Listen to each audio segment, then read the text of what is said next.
ओशो अपने प्रवचन में एक लामा की कहानी सुनाते हैं।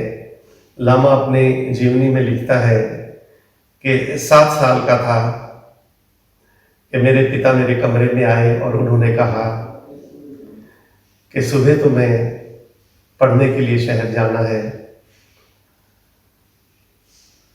हम तुम्हारे माता और पिता छत से देख रहे होंगे, नौकर आएगा और घोड़े पर बिठाकर तुम्हें शहर ले जाएगा। गली लंबी है, अगर तुमने पीछे मुड़ के देखा तो फिर इस घर में मत आना, इस घर में तुम्हारे लिए कोई जगह नहीं है।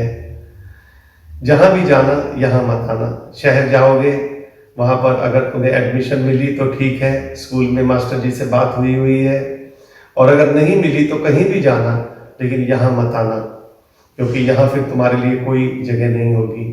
और एक बार और बता दूं कि इस खानदान में कभी कोई ऐसा नहीं हुआ जिसने ये शर्त पूरी ना की हो।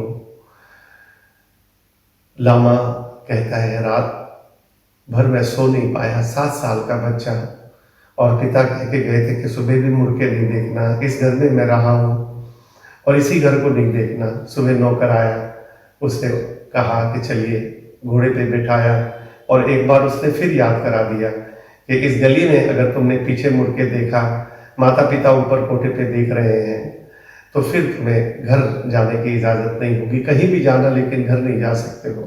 स्कूल ले गया, स्कूल में मास्टर जी आ रहे थे और उसने कहा कि अब मेरे यहाँ रुकने का कोई मतलब नहीं है, क्योंकि या तो घर जाओ, या तो स्कूल जाओगे, या तो फिर कहीं भी जाओगे, लेकिन घर नहीं जा सकोगे। और वो अपना घोड़ा लेके चला गया। मास्टर जी आए, उन्होंने गोदी में उठाया और कहा कि जहाँ मैं तुम्हें रखता हूँ वहीं रहना, लेकिन आंखें मत खोलना, जितनी देर मैं ना आऊं तुम आंखें नहीं खोलोगे। 7 साल का बच्चा आंखें बंद करके बैठ गया।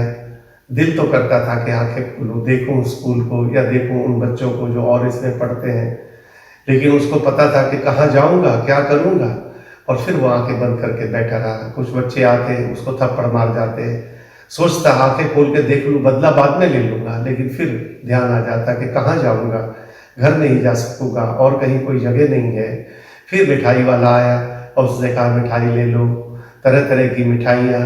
दिल किया कि गांव में तो कुछ मिठाइयाँ होती नहीं हैं, 1-2 तरह की होती हैं, शहर की मिठाइयाँ हैं, जरा देख लूँ कैसी हैं, फिर खरीद के खा लूँगा, लेकिन एक बार देख तो लूँ। लेकिन उसे याद आ गया कि माता ने कहा था कि वापस फिर इस घर में तुम्हारे लिए कोई जगह नहीं है। खिलौने वाला आया, तरह तरह के खिलौने, नए नए खिलौने। दिल करता था कि आंखें खोल के देख लूँ, लेकिन 7 साल का बच्चा आंखें बंद करके बैठा रहा तो बैठा रहा, क्योंकि उसको लगता था फिर मैं कहाँ जाऊँगा। 5 घंटे बाद मास्टर आया और उसने गोदी में उठाया और कहा कि अगर तुम 5 घंटे भी आंखें बंद करके एक जगह नहीं बैठ सकते तो क्या खाक संकल्पवान बनोगे, क्या खाक तुम जिंदगी में करोगे। उस वक्त तो लामा ने ये सोचा था कि ऐसे जालिम माता पिता मेरे को ही मिले हैं, मेरे लिए ही थे। लेकिन आज लामा कहता है, मैं तिब्बत का सबसे बड़ा लामा हूँ और अपने माता पिता के उस संकल्पवान जीवन जो उन्होंने बचपन में मुझे सिखाया था, उनकी वजह से हूँ।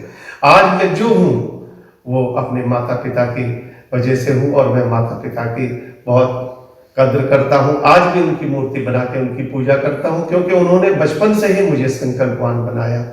संकल्पवान बनना ही जीवन है।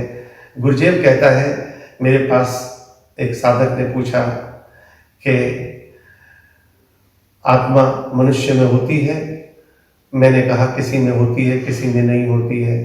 फिर साधक ने पूछा कि ये कहने का आपका प्रयोजन क्या है, किसी में होती है, किसी में नहीं होती है। गुरुदेव ने कहा, शरीर हमें माता पिता से मिलता है और आत्मा हमें खुद संकल्पवान होकर पैदा करनी पड़ती है। तो संकल्पवान बने और खुद अपनी आत्मा तैयार करें। धन्यवाद।